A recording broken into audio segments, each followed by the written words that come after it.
Welcome everyone and thank you for joining today's virtual conference. My name is Divya Som and I'm your host for today.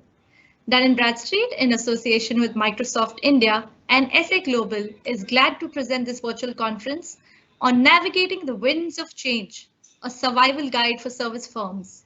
Well, today we present the third in this series and today's discussion centers around weathering client relationships with trust. Questions? Please type them in the question section and these will be taken up in the Q&A session towards the end. Please mention your name and your company name whenever you post your question.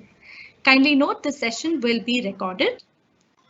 Well, beginning the session right away, we have some very interesting names on the agenda today that features Mr. Kapil Gupta, Country Head India SA Global, Mr. Yan Sana, Sales Solution Consultant SA Global, and Mr. Paul Paulson, Product Marketing Lead Dynamics 365 and Power App Microsoft India. Allow me to welcome our first speaker for the day, Mr. Kapil Gupta, Country Head India SA Global. Over to you, Kapil. Hi, my name is Kapil Gupta. I head the country operations for SA Global. We are a company that operates out of 21 locations, been there in the business for about 30 years and primarily focused on transforming businesses through use of Microsoft business platforms.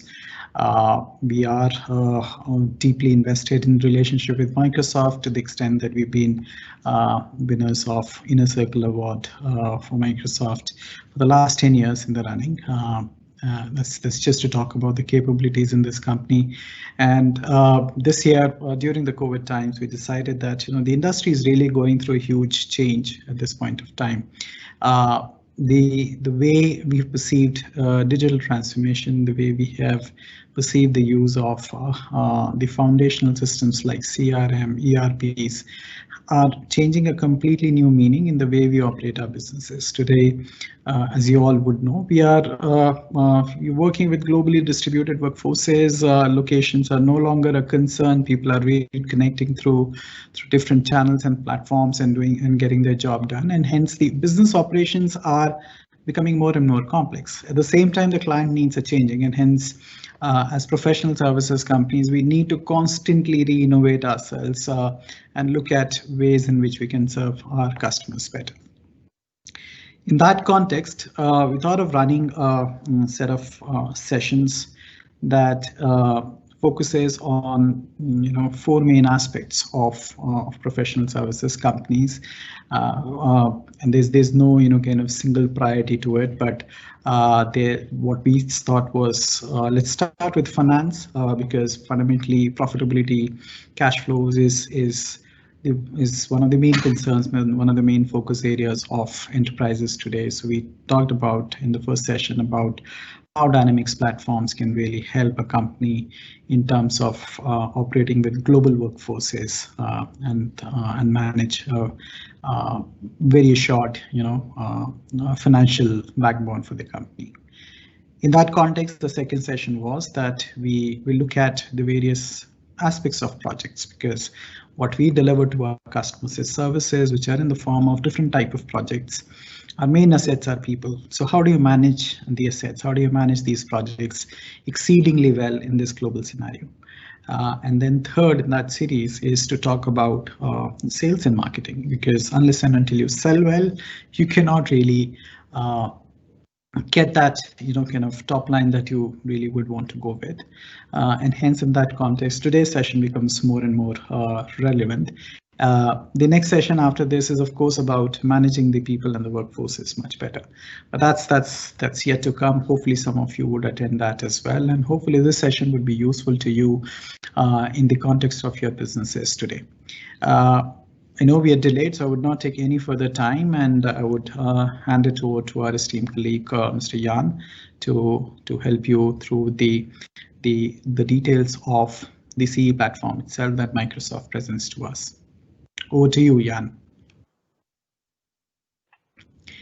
Yeah, so okay, sorry, I just needed to also mention that after this, after the initial session on the platform itself, We will be joined by our esteemed colleagues from the industry, and we would do a roundtable discussion, which will be moderated by Vikram here. Paul is from our Microsoft team. He's a senior product marketing manager. Really pleased to have him here and give his views from a Microsoft standpoint. And then we have Sriram, Ram, Gaurav, and Soumya who are joining us for that detailed conversation around what's happening in the market around the marketing and sales technologies. Okay, with that, Jan, over to you. Thank you. Thanks, Kapil. Can you move to the next slide, please? Yeah, and just build up the whole slide. That's okay. Yeah, thank you very much. And I hope you all can hear me.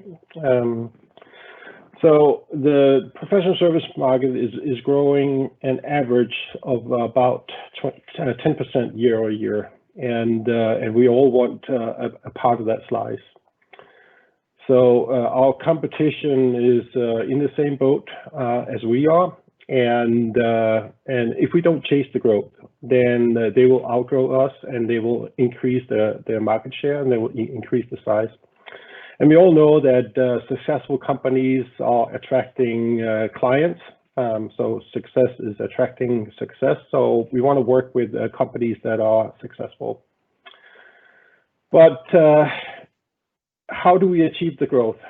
By focusing on trust and relationships. We all know that the best projects are projects that are built on trust and partnership.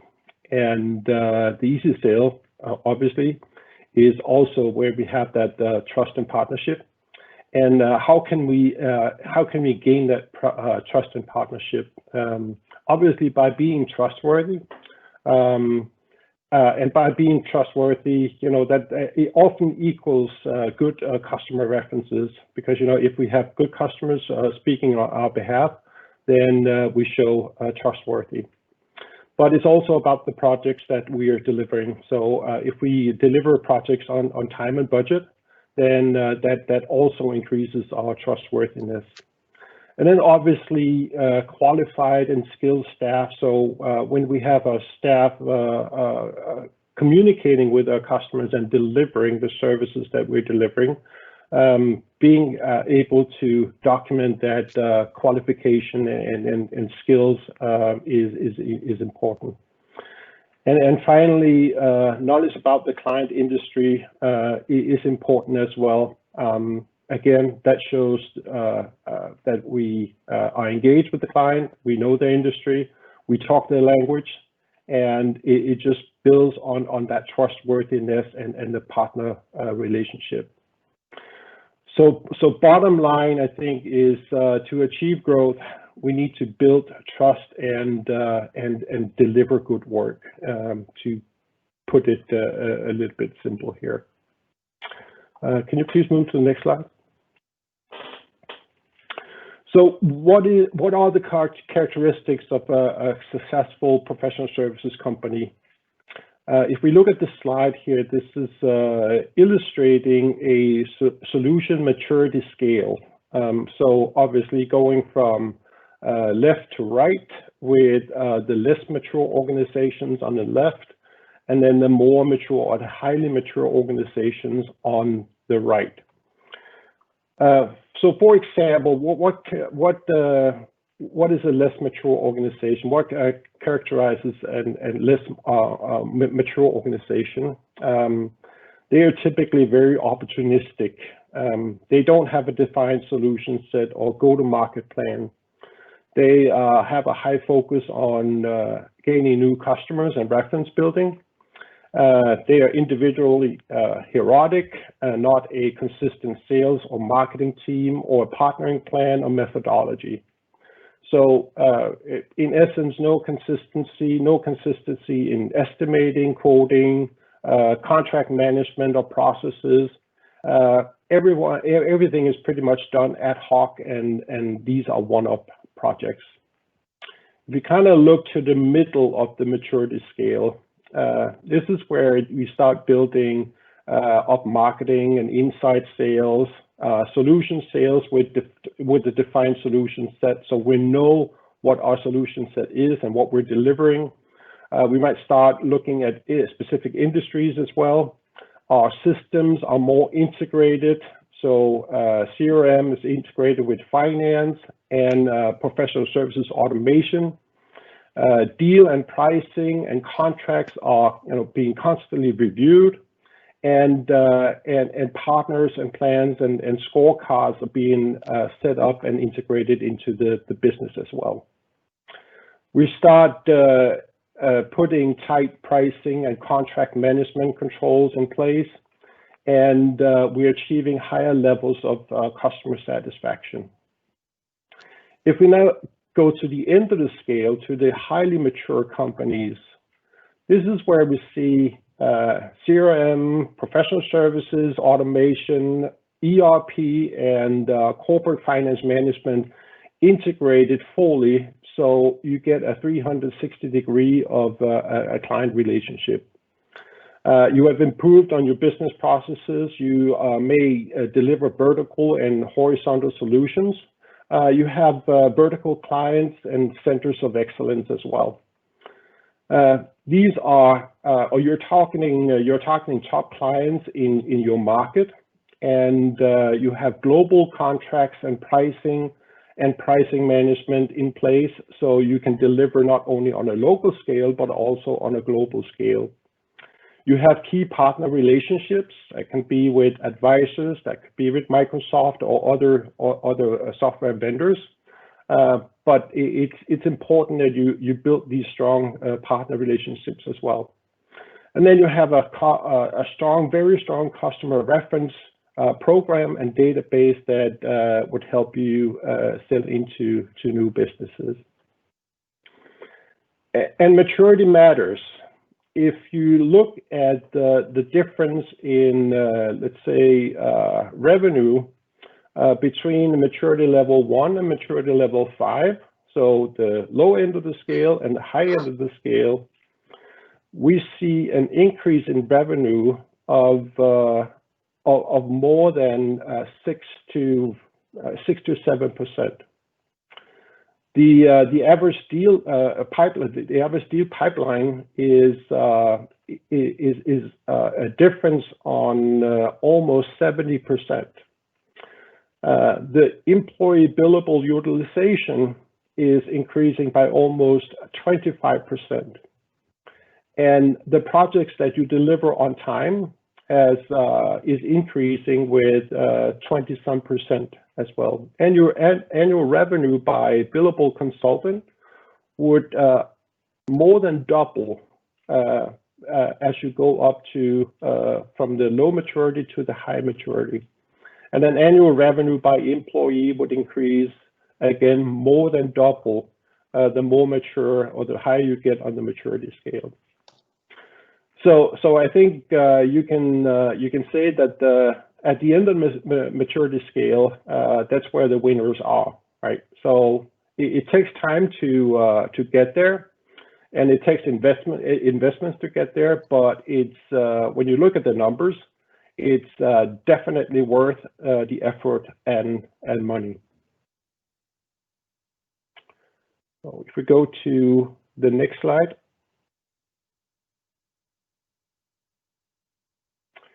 And let's just build the whole slide. So there should be 4 elements on the slide.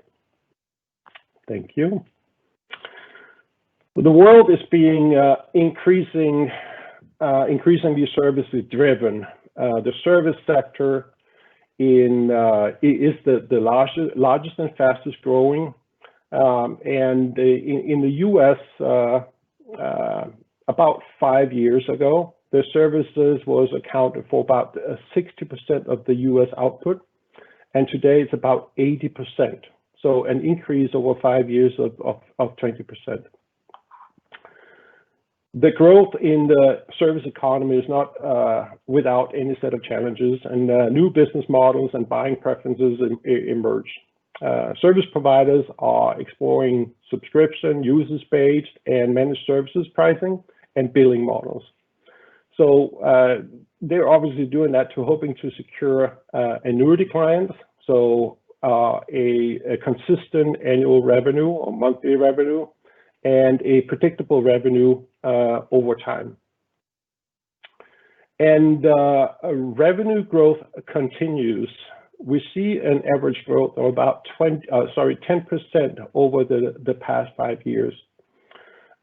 Surprisingly, Europe has reported, or Europe and Middle East has reported the strongest growth in the past 3 years.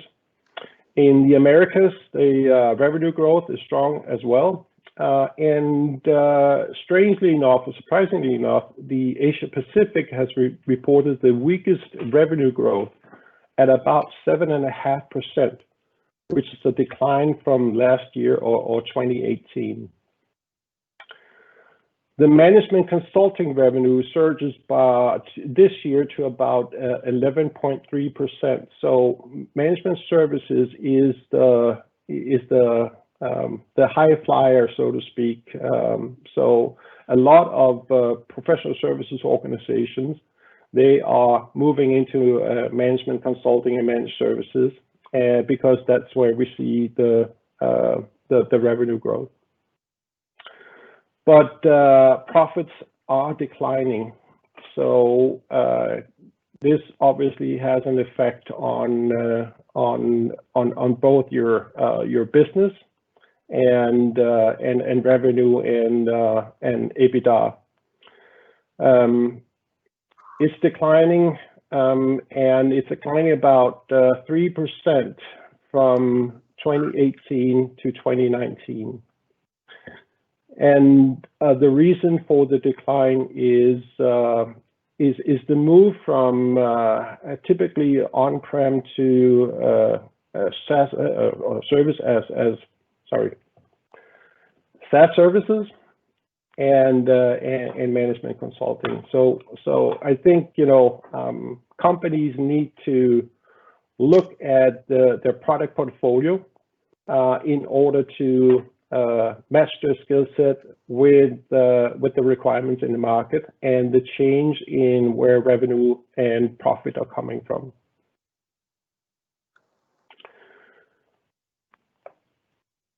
The numbers kind of speak for themselves.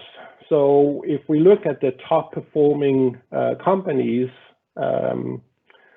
they're actually making 51% more revenue per employee.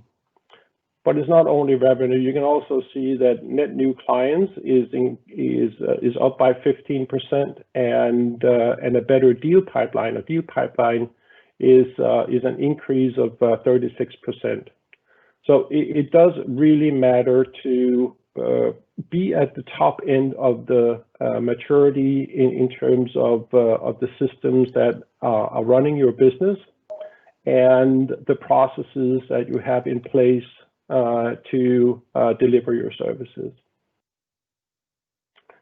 Next slide, please. So really the 4 pillars of this webinar series are focusing on how can you grow your revenue and obviously also your profit. This is by client satisfaction, organizational profit, and talent optimization. So the other 3 webinars in this series, but this is about revenue growth. So let's drill into and see how we might achieve our revenue growth. The next slide, please. So almost this year's the best of the best in terms of CRM applications and implementing CRM and all integrated CRM PSA systems are in improving on all 4 fronts that are shown here on the slide. So being able to find new clients, build pipeline, win bids, and build a backlog. Several firms have accredited as a little too quick here. Can we go back to the previous slide? Yeah, I want to share some metrics here in terms of sales efficientness, because to achieve all of this, you obviously have to have your systems in place and your processes in place, and have the right people on staff. If we look at this sales efficientness, then we can see, you know, the very inefficient organizations versus the very efficient organizations. They have a almost double revenue growth and almost double deal pipeline, about the same backlog and good client references. So being efficient in sales and have efficient processes in place does play in as well here. The percentage of business coming from new clients, if you look at new client wins, and if you're winning new clients in about 10% rate a year versus 50% rate a year, that attributes to revenue growth as well. So if you're on a high scale, then the difference between on only 10% new clients a year versus 50% new clients a year is about 6 to 7% in revenue growth. It's also on the EBITDA. There's about 4% difference on the EBITDA. And if you look at the bid to win ratio, and this is per 10 bid, right? So if you have 1 to 2 wins a year versus 8 wins a year, then you have an increased growth in revenue of about 10%, and an increase in the annual revenue per consultant of about 20 to 30%. So again, being able to optimize your processes, your systems, in order to achieve the growth in new clients, building pipeline, win bids, and increasing your backlog, that is attributing to the success of the company. Next slide, please. Finally, I think just to summarize here, if we wanna increase our revenue and our profit, one of the goals could be setting larger projects. In that case, you know, we're not depending on having the huge pipeline in terms of bids. We have to, or we're not required to win more, and obviously building trust is important in order to achieve these large projects. Also, if we standardize our delivery, if we deliver repeatable solutions and services, we can do that more efficient and with higher quality. That will increase our billable utilization and attribute to our revenue and profit, at least our profit. And by doing all that, we're at the same time building trust, because we are constantly delivering quality, and our clients, they can depend on us. We turn them into references, and they would advocate for us in winning new deals. I think that was the last of my slides, so I think it's over to Paul. Thanks, Jan. I hope you can all see and hear me. Yeah, we see and hear you. Yes, thanks, Paul. So thanks, Jan. Thanks, Kapil, for putting all this together. And I think most importantly, I want to thank all of you for taking your time out to be with us today. And I also, most importantly, hope that all of you are safe, your loved ones and your family and your teams are safe in these trying times. And quickly building on the theme that Jan's been talking to us about, I think what stuck to me the most, and I think I inadvertently put into my slides, was things like revenue growth, trust, relationship, the bid to win ratio. So these are the 3 or 4 things that are important to any sales team. I have been a salesperson myself. Each of you on this call, I am sure, have been a seller at some times. And these are important things, right? And at Microsoft, when we went out and we talked to people who are in the front line of being evangelists, being the sellers, being the standard bearers for their own organization, we tried to see what's the best way to give them the right set of tools to go forward. And let me quickly grab control. Thank you.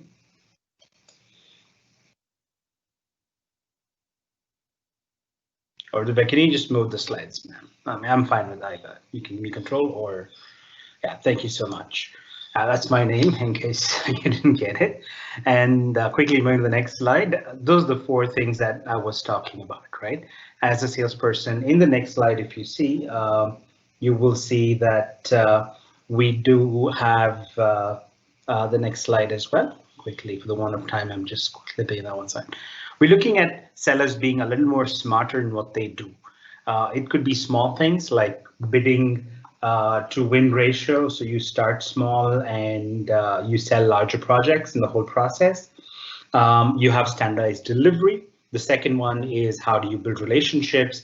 And as sellers, the only way that we're going to sell is we drive up billing utilization, just not for us as sellers, but for our team. So that's about boosting the overall productivity and the entire sales performance. So this is the 4 themes that I would quickly take you through, maybe for 4 or 5 minutes, and then I will hand it over to Jan to kind of walk you through what Dynamics 365 sales and sales insights actually offers your sellers. So if we quickly move on to the next slide, Divya, you will see that when we talk about identifying, selling smarter, it's about making sure that you first and foremost personalize the engagement. We hear about this all the time, right? We talk about hyper personalization. We talk about customer 360.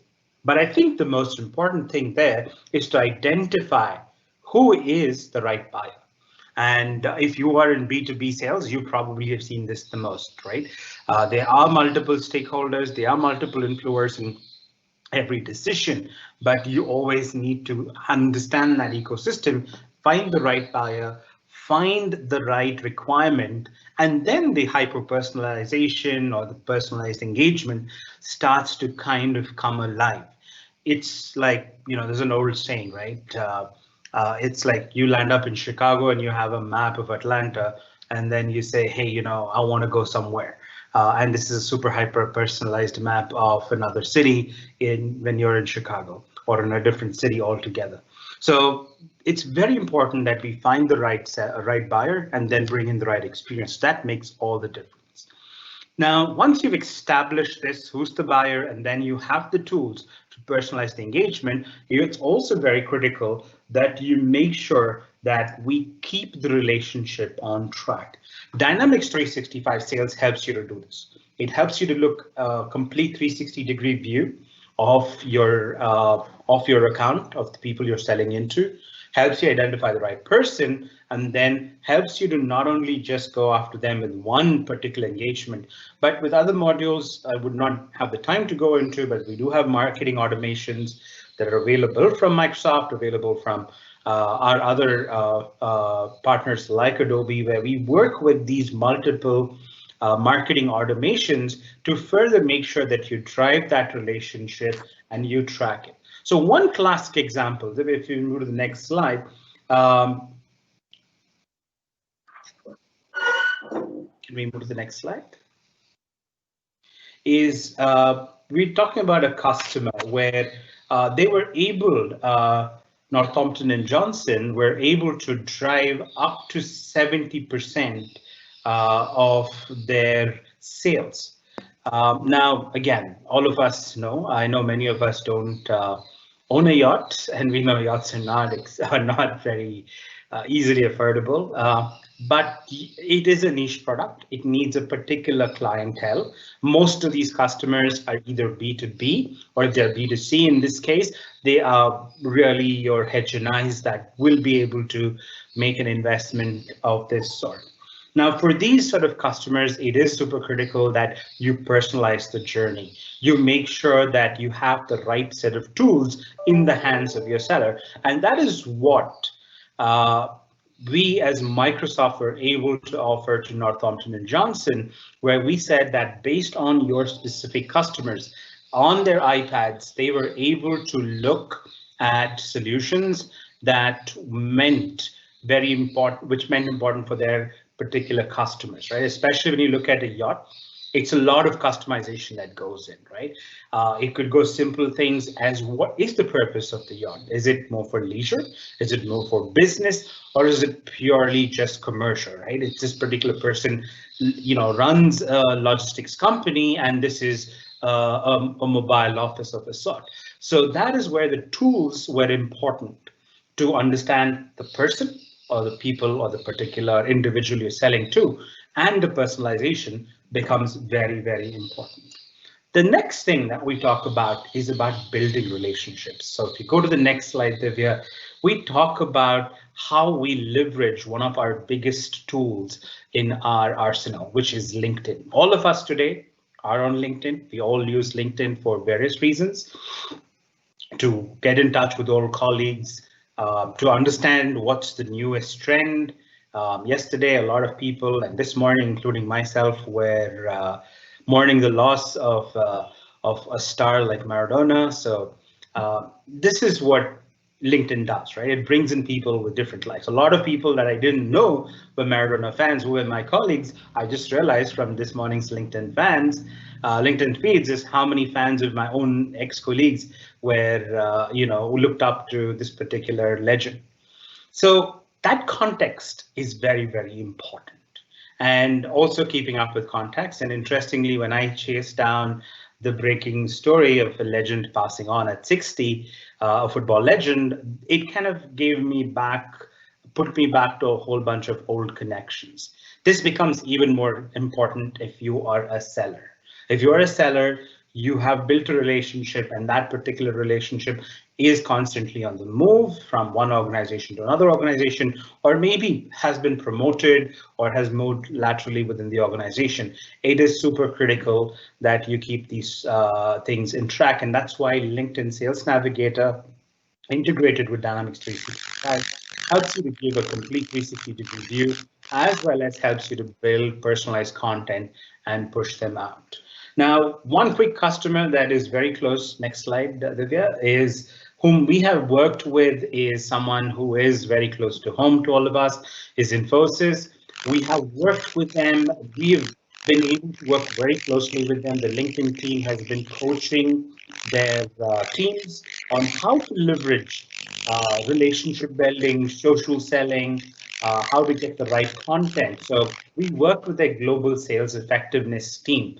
They have a dedicated team that just helps them to sell better, especially given that they cater to different markets in the world. There were cultural concepts that they had to understand that varies from market to market. Verticals were different, and there were these smaller nuances or subcultures under each vertical. The same cultural, nuances are different for banking versus that in a manufacturing versus that in a high-tech industry. So this is what a social element like LinkedIn Sales Navigator would help you to understand who's connected to whom, who does what in an organization, helping you to get that important aspect of building trust and relationship. And if you go to the next thing, I've got two more things, and Thomas, I think we move on, is about boosting productivity. All salespeople, we are busy, right? And especially with the lockdown, if you have been working at home or you're chosen to keep social distancing, not going to office, you are even more busy, right? All of us start our day.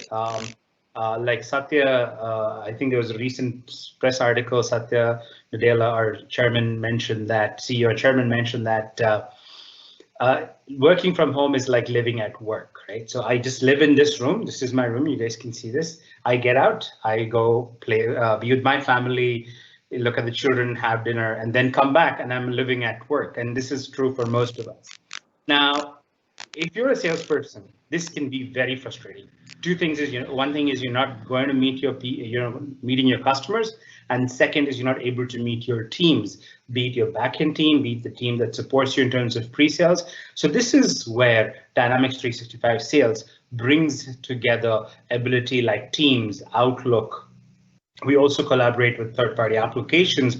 If you are using other teleconferencing solutions, we plug in seamlessly with them to make sure that you are completely connected across the board, so you can focus on what's more important. So you can use a simple phone to update your sales lead, or you can use an iPad or a tab, or you can use just your Surface Book or your actual PC to get your job done. So productivity becomes easy, and all of this happens via familiar tools. And if we can quickly go to the next slide, Divya. And yeah, let's just skip this, right? So this is just one of our other customers. And the last thing that I want to talk about is the next slide, Divya. The last topic that I want to talk about is actually helping your sales teams drive value, right? Is to make sure that they can see how they're doing, how are they tracking engagements, how many engagements does it take to convert a lead? Do I need 5 meetings? And post-COVID, now does that 5 mean that I need 8 meetings now that they're happening virtually? And if instead of a meeting, if I'm doing like immersion or a hands-on, is those 5 meetings being reduced to 6 instead of 8 because of COVID is very, very critical. And we need to make sure that we are helping our sales teams track what they're doing. Once you track that, you get that insight that we're talking about.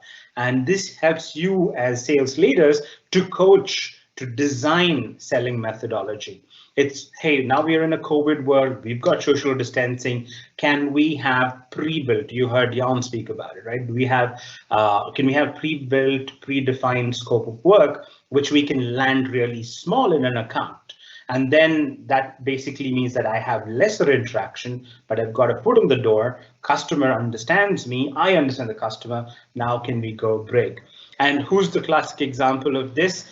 If you go to the next slide, Divya, you would be surprised that this is a tool, next slide, Divya, that we use at Microsoft, right? So the biggest user of Dynamics 365 Sales is our own, Divya, can we move to the next slide? I'm sorry.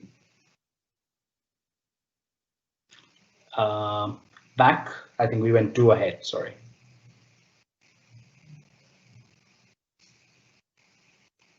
One more.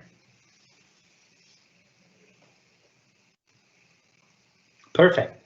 So this is what we've been using internally. So we've got a very sizable inside sales team across the globe. We have and they cater to our customers across different spectrums. They could be small organizations, they could be medium-sized organizations or very large organizations. We saw a huge influx, especially around COVID. A lot of the customers needed to be ready, or rather were forced to be ready to work remotely in a pandemic situation. And we were able to look at how well our sellers were connecting with their customers, what modes really worked for them. Was it a LinkedIn post? Was it a call? Was it an ebook? Or was it a survival guide for remote working? We were able to see what worked really well, and we were able to quickly train our inside sales teams to be more proactive, reach out to customers. We really saw that WID, Windows Virtual Desktop, running on Azure became the most important need of the hour for most customers as work from home became very important.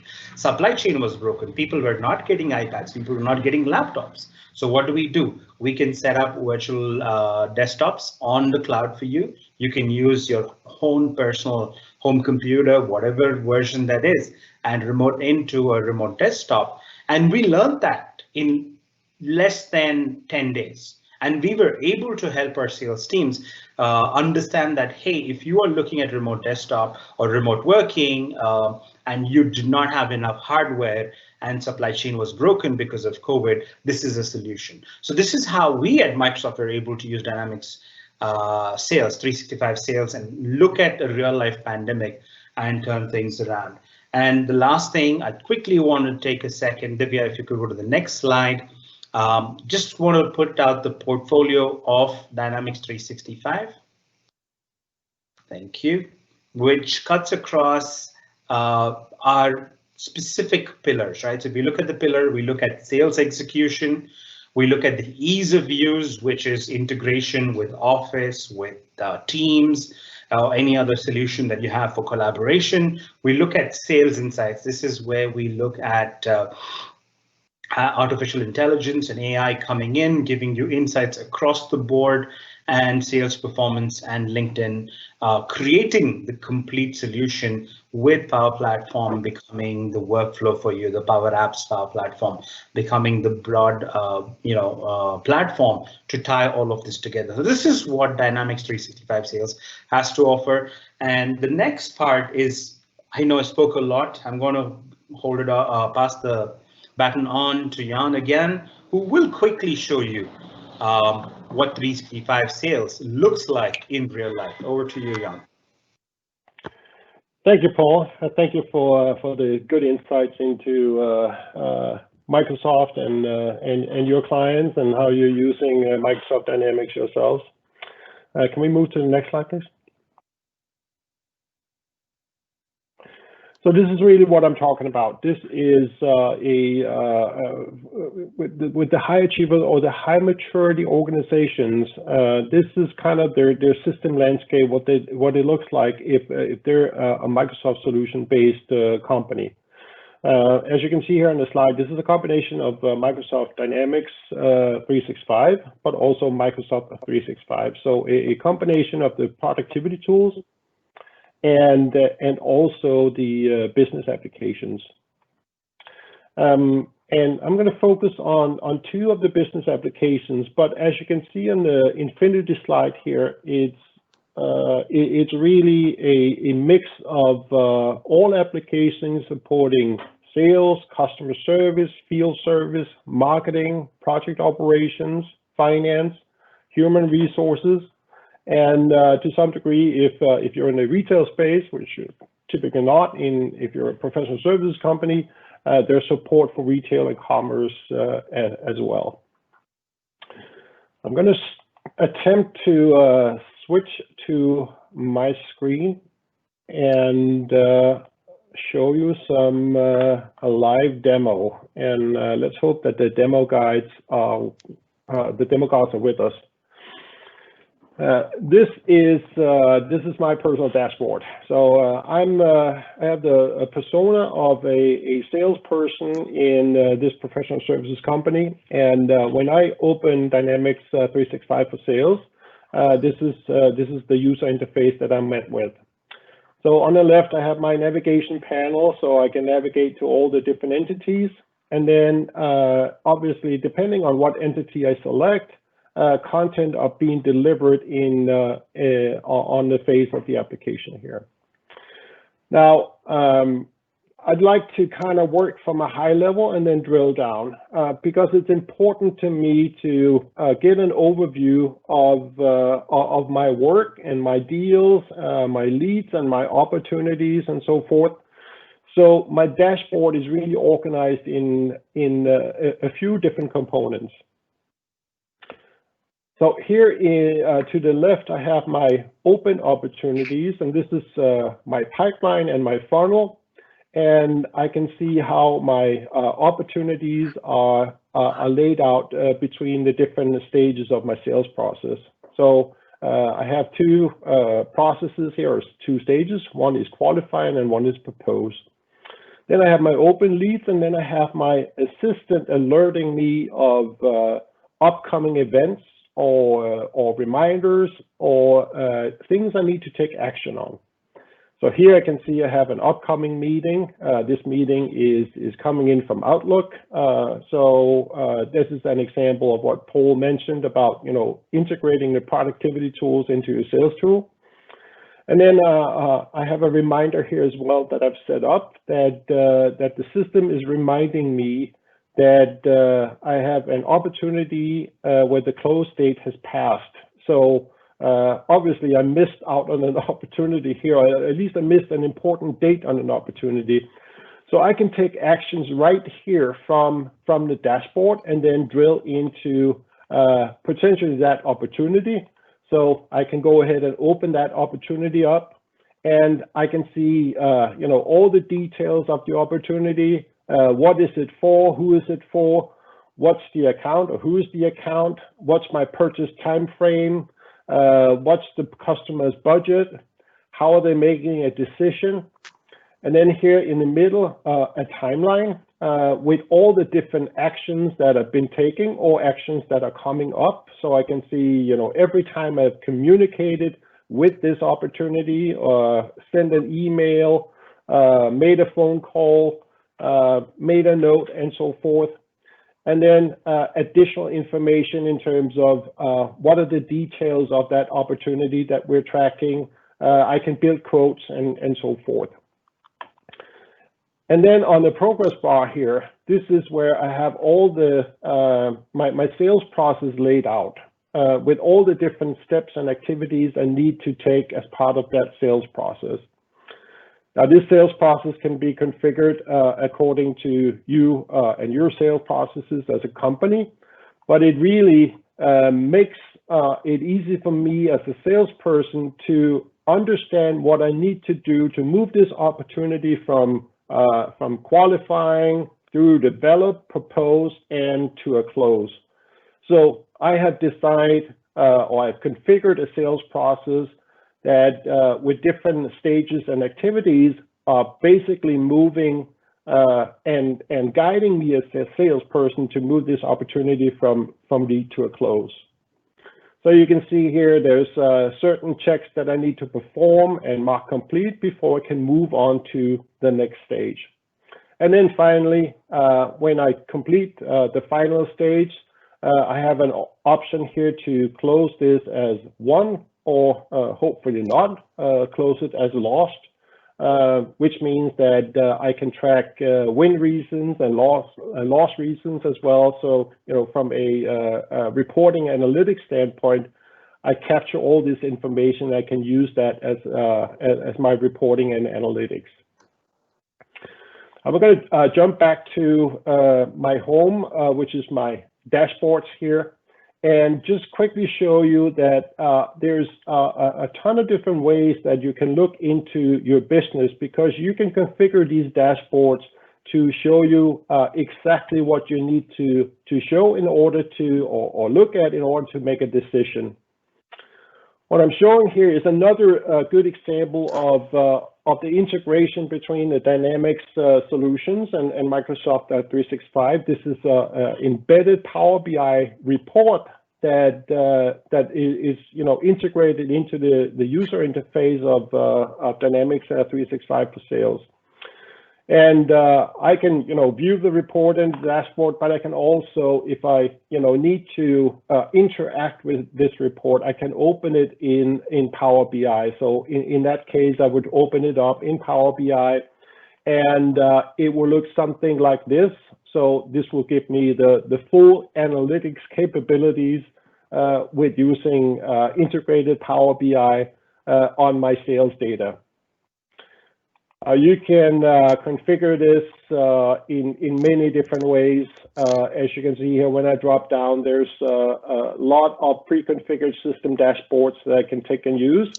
And I can also limit access to what people can see on these dashboards, what people can see in terms of detailed information at a record level and so forth.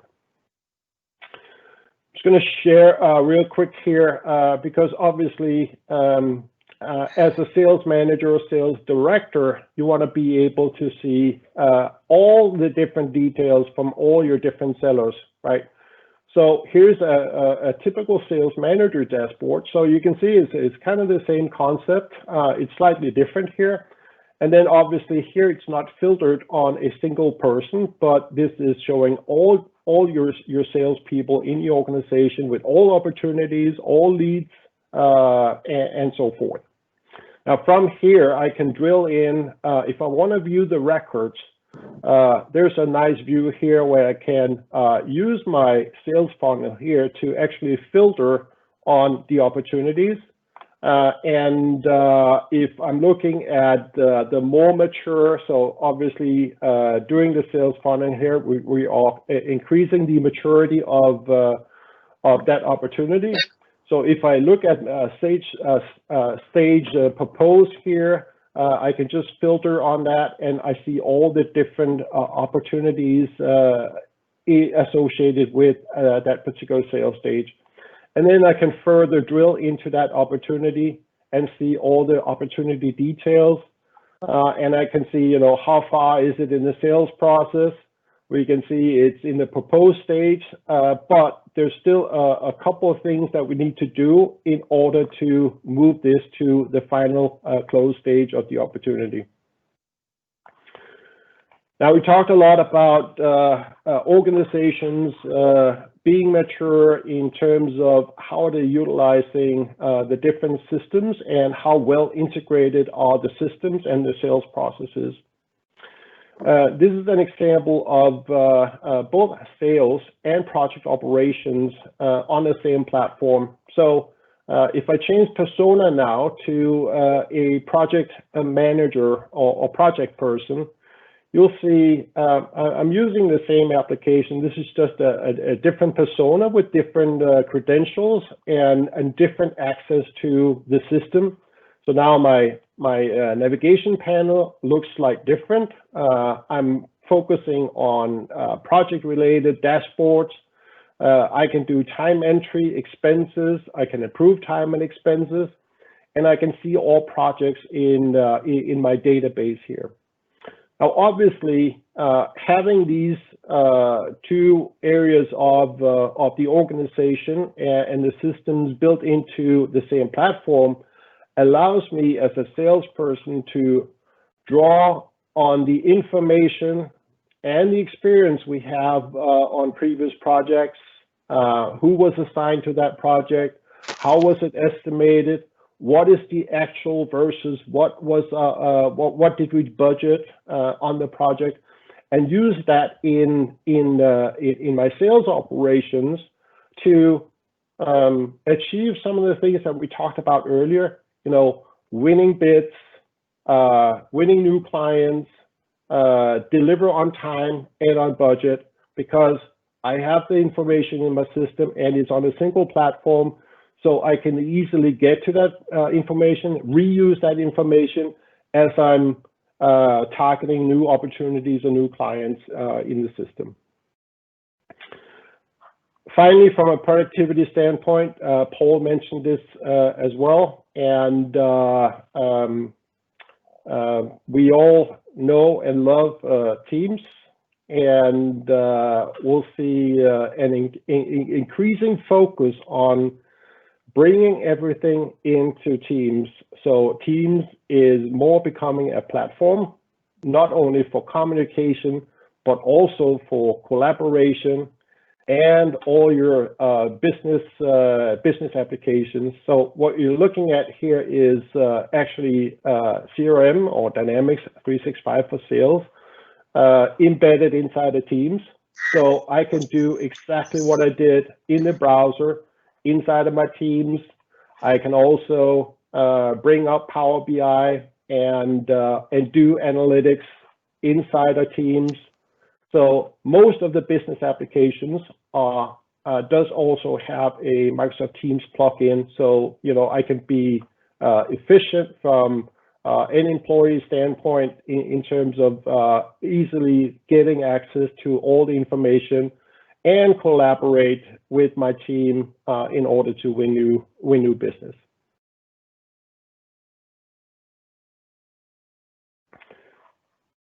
So I think that was all I wanted to share with you today. So over to the next person.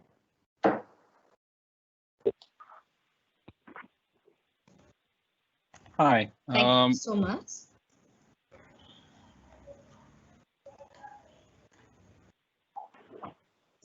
Sorry, Mr. Vikram, please go on. Hi, Divya. If you could pull up the slide with all the panel. So while we're doing this, thanks everyone for going through that. We've heard a little bit about the challenges that leading firms would face and what KPIs they might keep track of to be at the top and be at the more mature end of the spectrum Jan was talking about.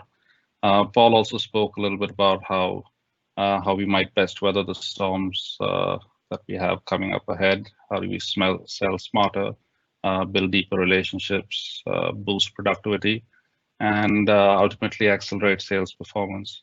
We've also briefly seen, very briefly seen how the Microsoft MarTech system helps and supports all of this.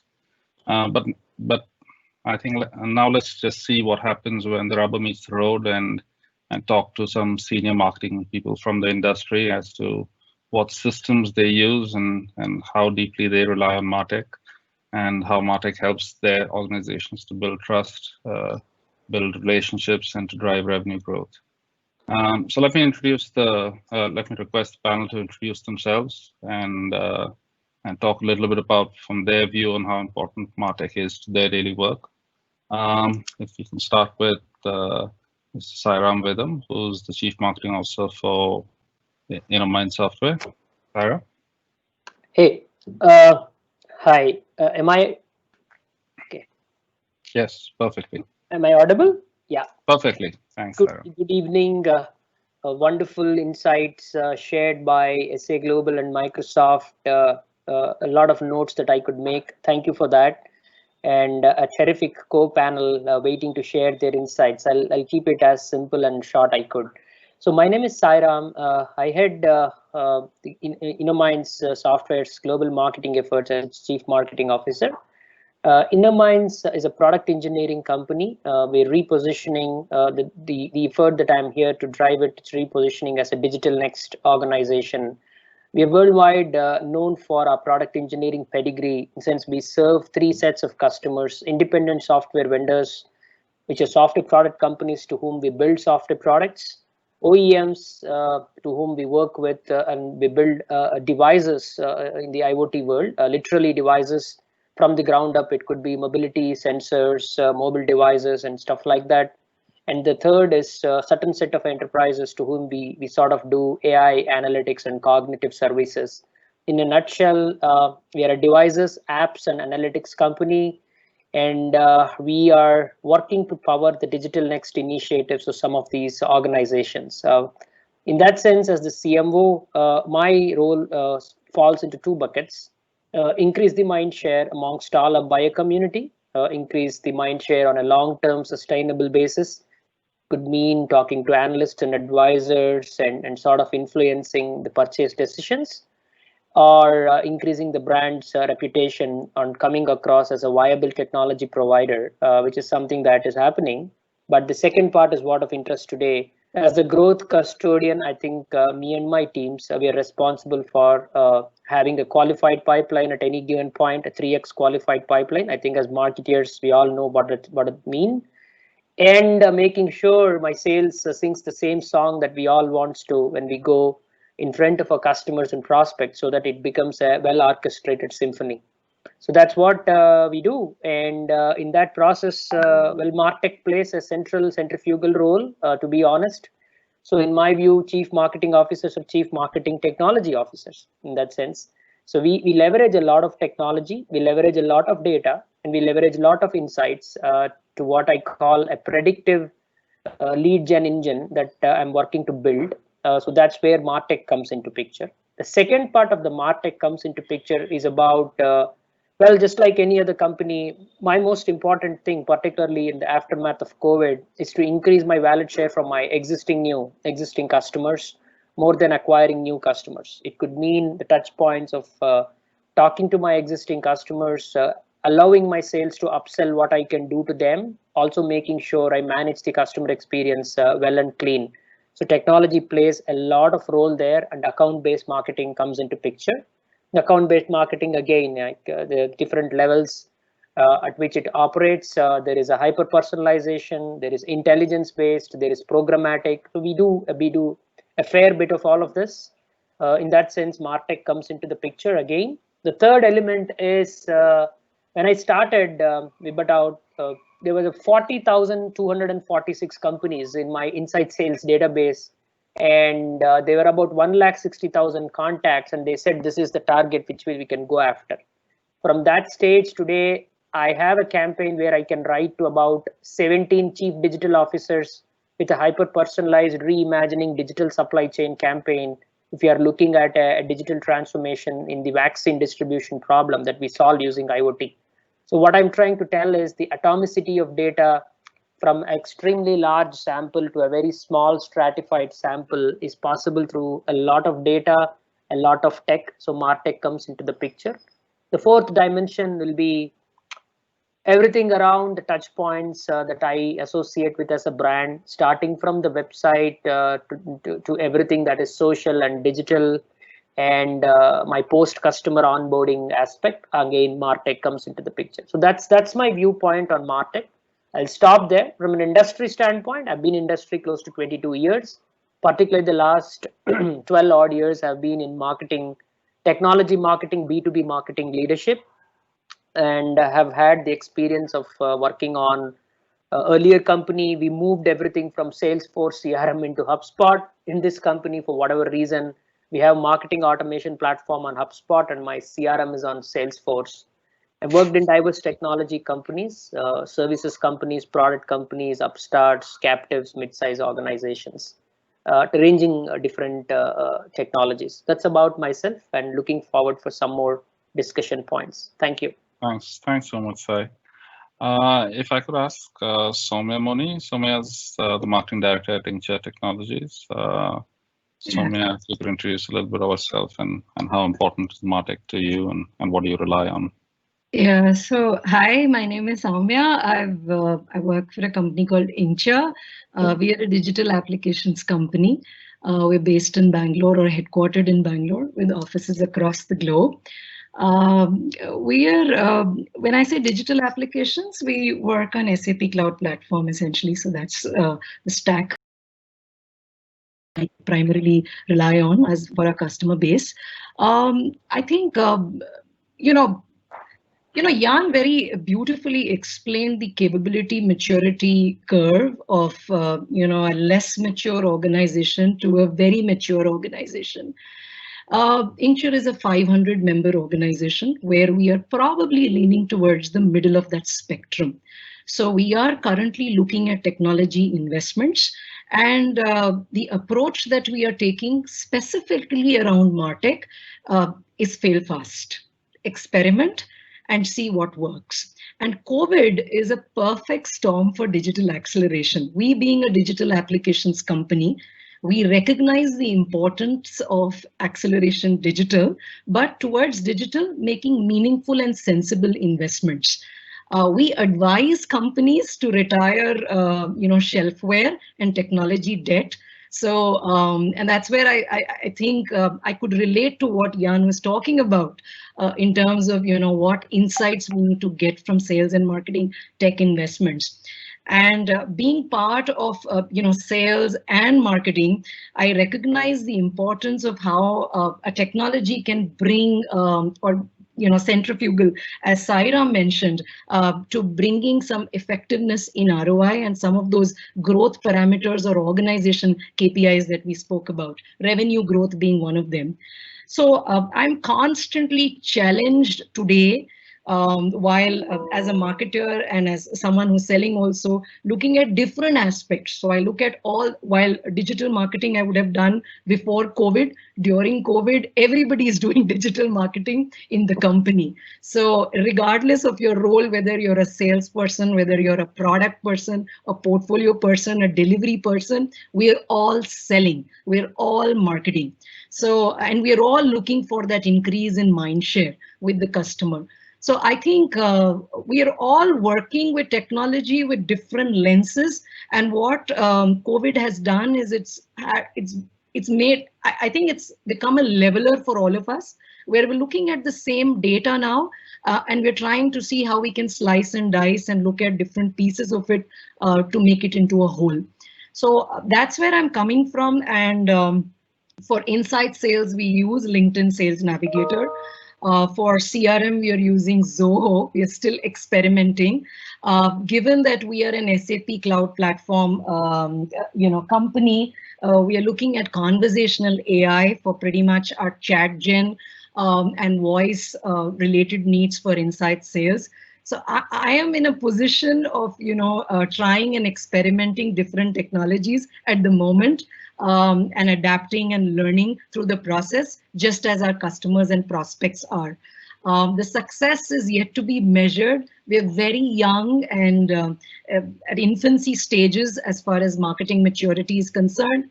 So I'm looking forward to learning more from this distinguished panel and the years of experience where I have, done this before. So one size doesn't fit all. So I'm looking to learn and adapt. So that's how I'm facing today's situation with MarTech. Over to you, Vikram. Thanks so much, Soumya. If I could ask Gaurav. Gaurav heads marketing at Quality Kiosk. Gaurav's on the phone with us. Gaurav, can you hear us? Loud and clear. Loud and clear. Thanks, Gaurav. If I could ask you to talk a little bit about how important MarTech is in your daily work.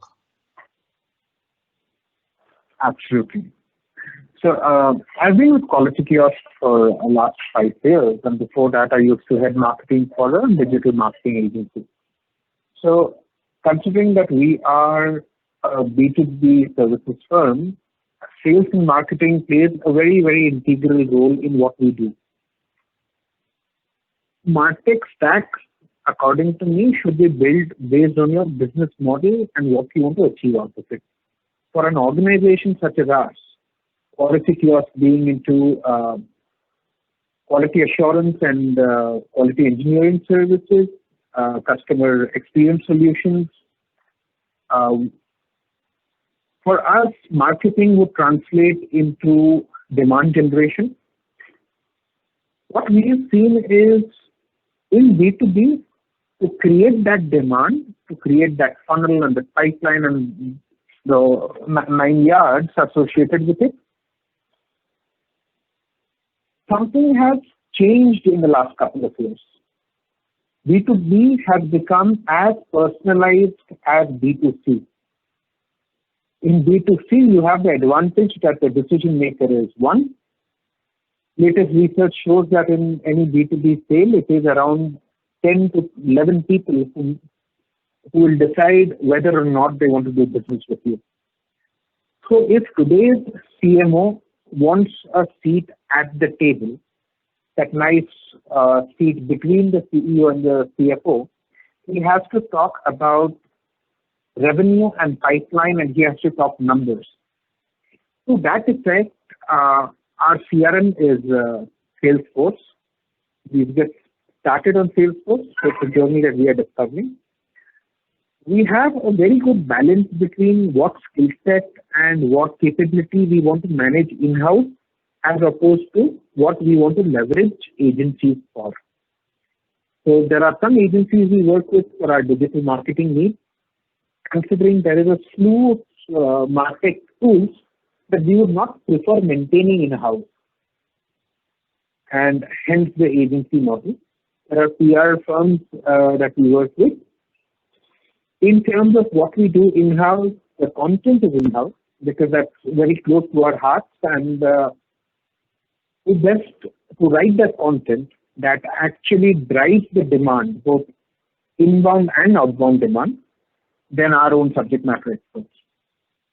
So for us, marketing is very account-based because we work with large enterprise clients in industries like banking, financial services, insurance, telecom, automotive. So it is insurance, around 35 life and general insurance companies in India are our active clients. So when we are talking about account-based marketing, there are a couple of tools we are exploring. When it comes to lead generation, we are using a couple of agencies, plus LinkedIn Sales Navigator goes a long way in helping our inside sales team. So that's typically the stack that we are using. On a scale of 1 to 10, we are still on that journey on finalizing and polishing our MarTech stack. So we would be at a 7 or an 8, somewhere in between. But like I said, there is no one good MarTech stack, one key that controls everything. It is a discovery, and we are on that journey to that discovery.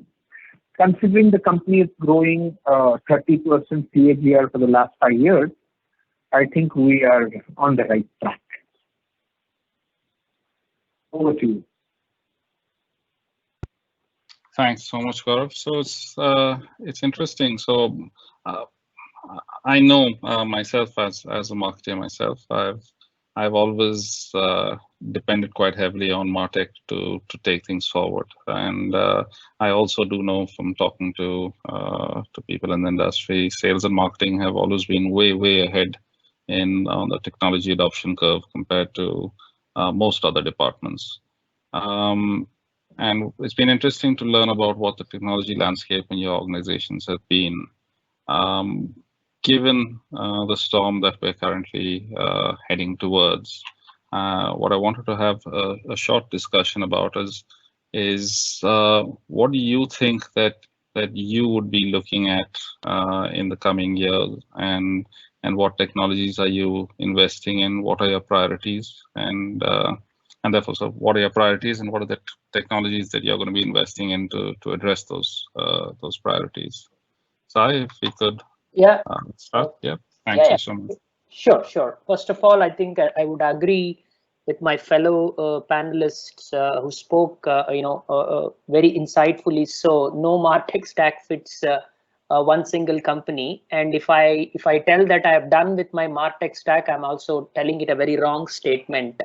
The latest stats say that there are about 8,100 MarTech tools. Chiefmartech.com reports that. So I think every single day there is some innovation coming in. But that said, a successful MarTech leader would also have a pragmatic insight on probably 3 to 4 initiatives that he would or she would like to achieve, which will synthesize the technology investments. Right today, that's what I said. We go to our customers and we tell them we could do digital transformation, and we might be talking to a CMO or a chief digital officer. But when we want to come and do our own stuff, we generally do it a little bit awkwardly. So we need to be. I'm doing that cleaning up job. Every marketer does that. So first, because marketers are change agents, just to add to Gaurav said, if you deserve a boat seat, there are a bunch of things marketers today have to be a brand steward. He needs to be a social whisperer. He needs to have the articulation ability to consistently show the demonstration of return on marketing investment, not just from a growth standpoint. Today, a CEO is asking not the CIO, but the marketing officer on what could be the technology spend that he need to be budgeting. So in that sense, first investment that I'm looking at in 2021 is to strengthen my ABM, account-based marketing tech stack. It's not like I just buy one terminus and I'm done with it. There are like a bunch of small innovations that are happening in ABM. So ABM investments are going to take a lot of my budget. What it also means is ABM is not only about this programmatic advertising could be one part of it. I'll just give you a simple example. For example, we are subscribers to a tier 1 analyst firm from Research Insights. I use it from an ABM standpoint when I subscribe to the alerts for a particular set of customers to whom I need to track their digital investments and their technology spend. Even that is an ABM for me, because for my existing account, I create a customized scoop and I give to my practice leaders and my TAMs or the sales leaders to articulate a particular value proposition. That also is ABM.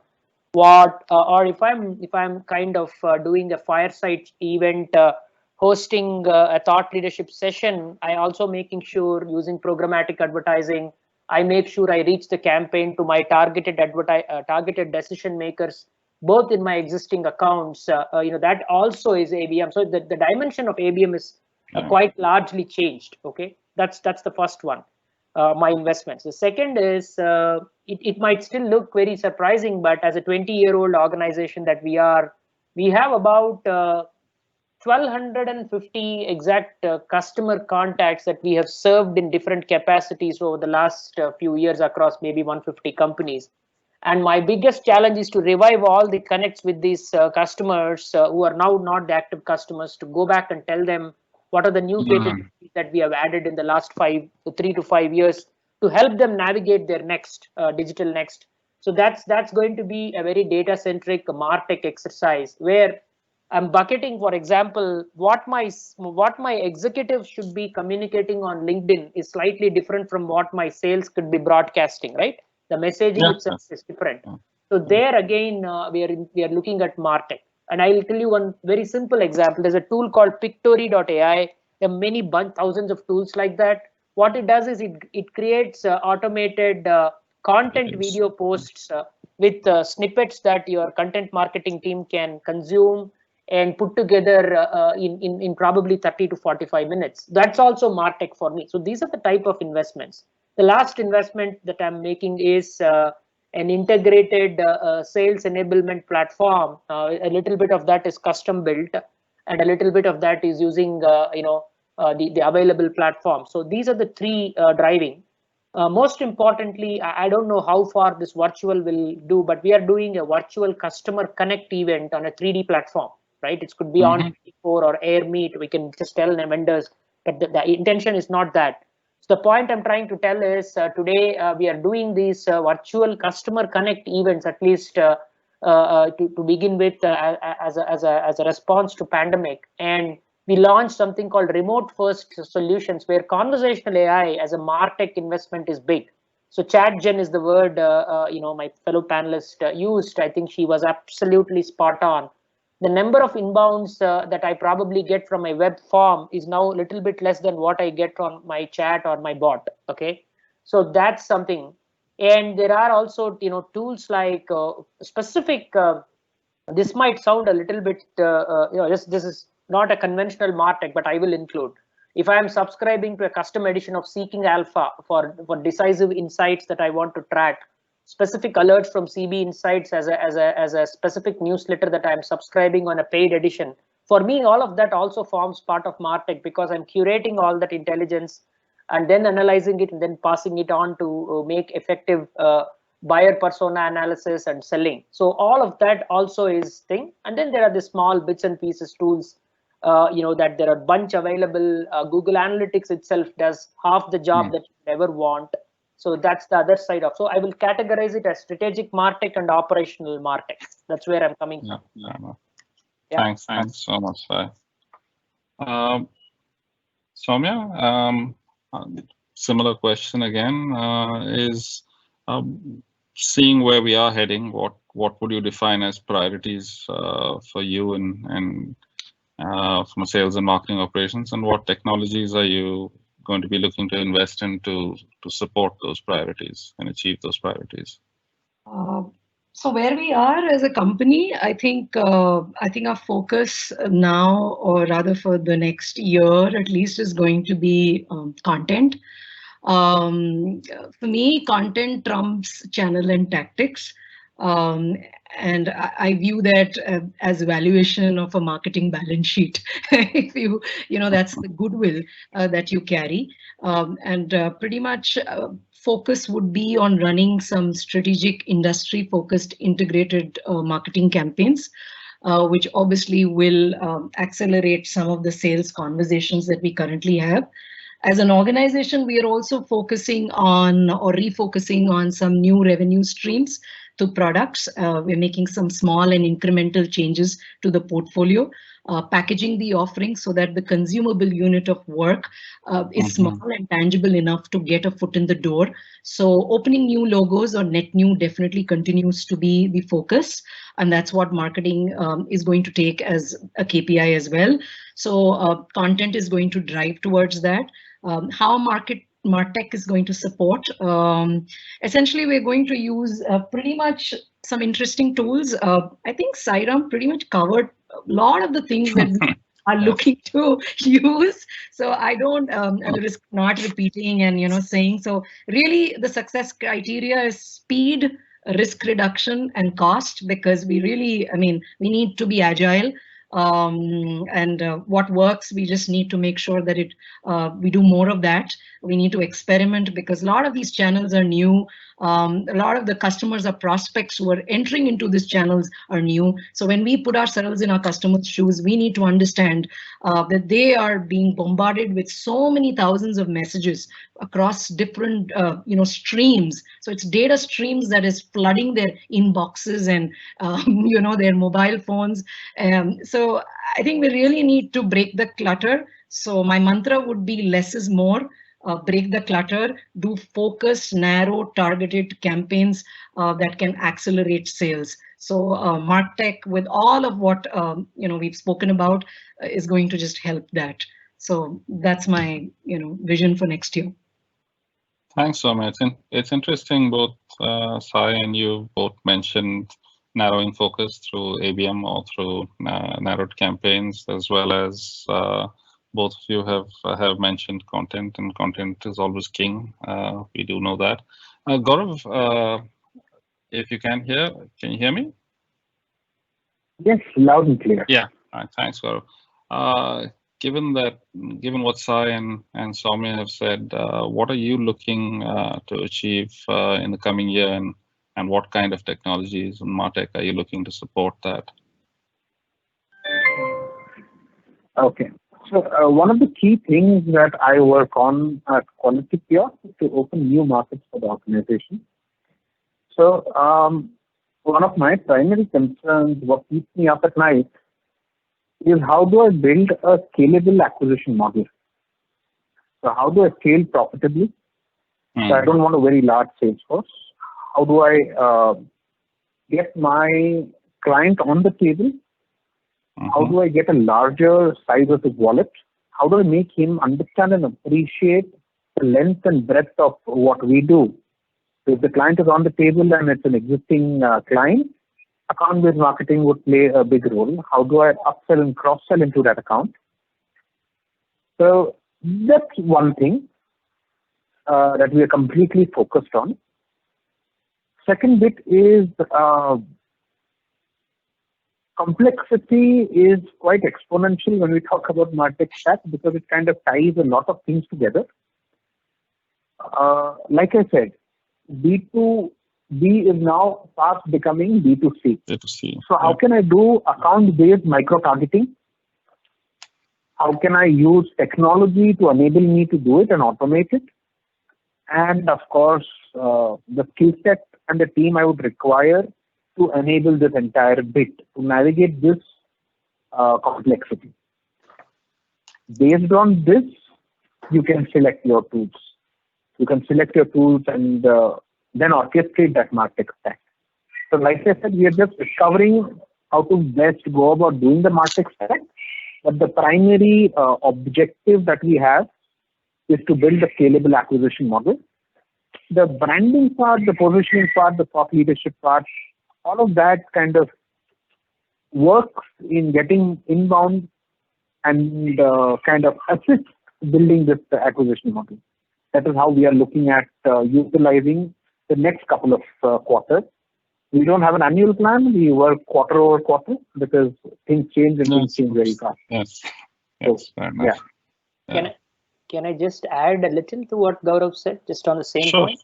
Sure, Sai. The MarTech also will play a role, not just at customer acquisition, but it's also playing a significant role in customer retention. As much as acquisition is a problem, retention is a bigger one, particularly in COVID. It's more important. I mean, in this situation, So we are investing, and as generally as marketing leaders, that's another area. And one of the things that as marketing leaders, because we are, it's also very important to sensitize some of the decision makers inside the company, because it's a big change for them that marketing is coming with technology spends that it needs, rather than a CIO is coming, right? They're used to buy.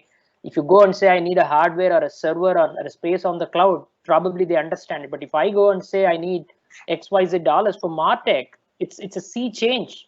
So, but then that's another thing that CMOs are going through, to educate your peers, to sort of sensitize and then cross navigate the rightful decision making and make sure that this is being done, because it has a much larger impact on your business than just acquiring new customers. That is true. I'm sorry. I think because we started off a little late, we've run out of time. I'd like to thank all of you who've joined out here. I'd like to just end with one small little thing, if I may. There's an interesting stat which used to keep coming to me again and again, and I've felt it in different organizations I've worked with. On an average, a sales and marketing person spends about 11% of their time in a day jumping between systems and moving data across from one place to another. So while there's tons and tons of different pieces of MarTech that we can use, and the MarTech stack can be very, very varied, I think the key I've always found is to find a way to make it all work together and not get in the way of working, which is and literally, to me, the best used systems are literally that. The best used systems are the ones which are used and are usable. Right. I'd like to just end with that, and thank you everyone for joining us.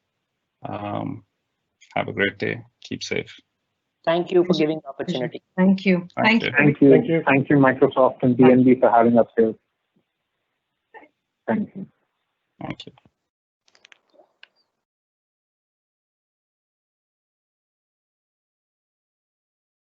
Well, this has been a great discussion indeed, and I'd like to thank the panel.